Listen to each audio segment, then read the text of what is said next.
ළමයි ඉන්නවා 675ක් විතර. අපේ ආචාර්ය මණ්ඩලය ඉන්නවා 46. ඒ වගේම ඔවුන්ගේ ආර්ථික පැත්ත ගත්තාම ගොඩක් වෙලාවට ගෙදර බොහොම ආර්ථික අපහසුතා තියෙනවා.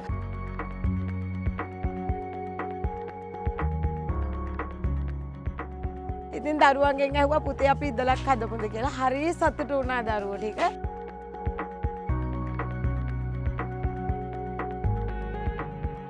ඒ අවස්ථාවේ මොකද අපේ ප්‍රදේශය ගම්බද ප්‍රදේශයක් නිසා මේ ඉරටු හොයාගන්න හරි පහසුයි. ඕනම ගෙදරක පොල් ගහක් තියෙනවනේ. කය කැමැත්තෙන් ඉරටු ගෙනාවා. ඊට පස්සේ අපිට අවශ්‍ය වුණේ අර මිට ඉරටු සවි කරගන්න පොඩි තහඩු කෑල්ලක්.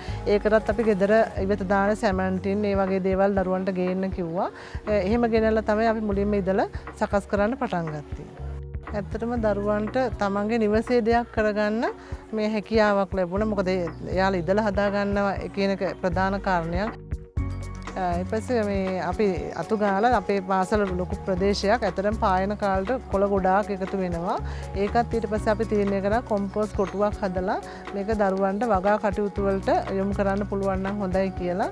ඒ අනුව අපි කොම්පෝස්ට් කොටු හදලා පොඩියට තමයි මුලින්ම වගා පටන් ගත්තේ. දැන් සාමාන්‍ය විදියට අපි ඒකත් කරගෙන යනවා. ඒක දරුවොත් කැමැත්තෙන් සහභාගී වෙනවා.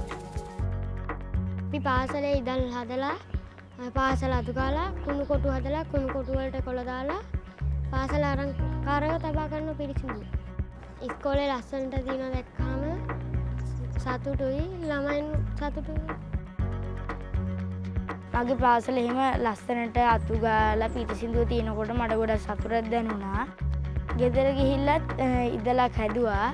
ආච්චිට එකක් හදලා දුන්නා. ඇත්තට මේ අවසානයේ දක්වා මගෙත් එක්ක නිරන්තරයෙන්ම අත්වල බැඳගෙන මට අවශ්‍ය මඟ පෙන්වීම ලබා දුන්නා ඒ අයියේ ආයතනය විසින් කරනවා. ඒ වගේම ඉදලා හදන අවස්ථාවලදී උනත් හැමෝම ඉතා සහයෝගයෙන් ඉරටු ගේනවා, ටින් ගේනවා, මිටවල් ගේනවා, ඊපස්සේ උදව් කරනවා, ඒව කපනවා. සාමූහික හැඟීමක් එතන තියෙනවා. ඒකත් ඉතා වැදගත් දරුවන්ට. මොකද